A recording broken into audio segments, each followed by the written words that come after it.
Alright, this video is a review of simplifying rational expressions. Here we have two polynomials, one divided by the other, and one might think that you could do long division here or use synthetic division. It is easier to simplify and cancel out than try those division problems. So what we're going to do is look at these separately. A key to rational expressions, always look at your fractions separately to start off with.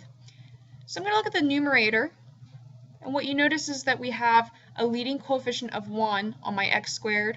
Then we have an x term, and then we have a constant. So this means that I can use a technique that we've dubbed the factor diamond. So what that means is I'm going to look at the product and the sum of this problem. So my product is 10. That means I'm going to look for two numbers that multiply to 10.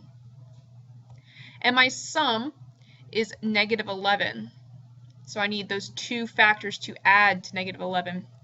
So if you sit and think about this for a minute, what two numbers multiply to 10 but add to negative 11? When you realize that you have a negative 11 as a sum, that means that both of your factors are going to be negative because your product is positive.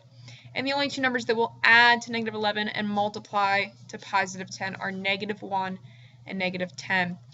So that means I'm going to rewrite my numerator as x minus 1 times x minus 10. And if you were to use FOIL and simplify this back out, you would get x squared minus 11x plus 10.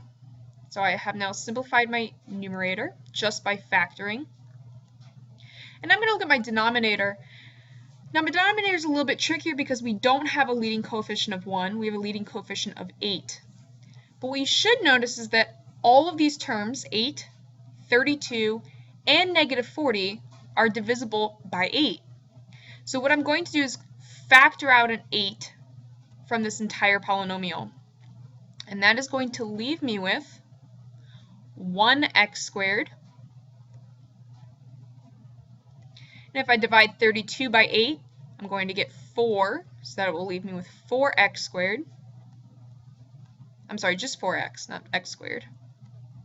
And if I divide negative 40 by 8, I'm going to have negative 5.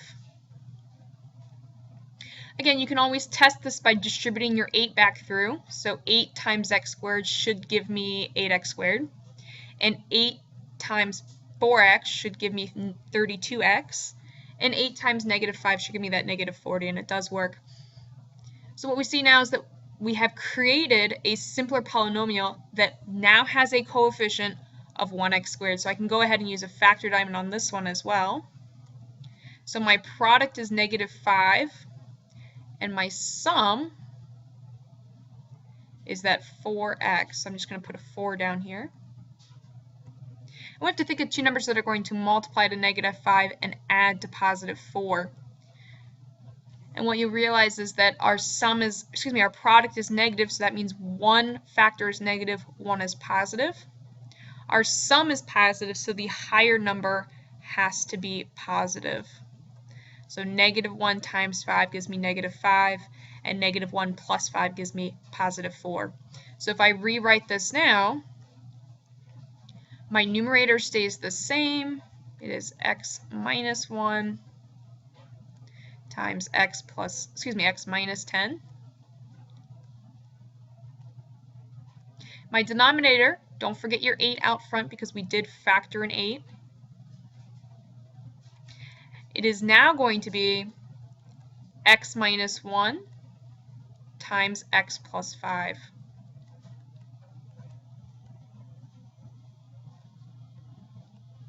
So what you've done is you have taken an addition and subtraction problem where you are not allowed to cancel anything unless it's common to all terms, and turned it into a multiplication problem. So now that I can cancel common factors, what you'll see is that the x minus 1s occur both in the numerator and the denominator. So really we're saying x minus 1 divided by x minus 1, which is going to give us 1. So I can cancel those out. What is left is going to be my answer. Just scroll down a little bit. I'm left with x minus 10 in the numerator. You can leave it in parentheses or you can take it out of parentheses. Let's clean up that parenthesis right there. And then in the denominator, I'm left with the 8 times the x plus 5. You can distribute your 8 through and get 8x plus 40. However, in rational expressions, it's always good to leave your terms as factored as possible, because maybe this problem was being multiplied or added, or we were looking for excluded values. So leave it in factored form. It makes it easier to look at. And that is our final answer.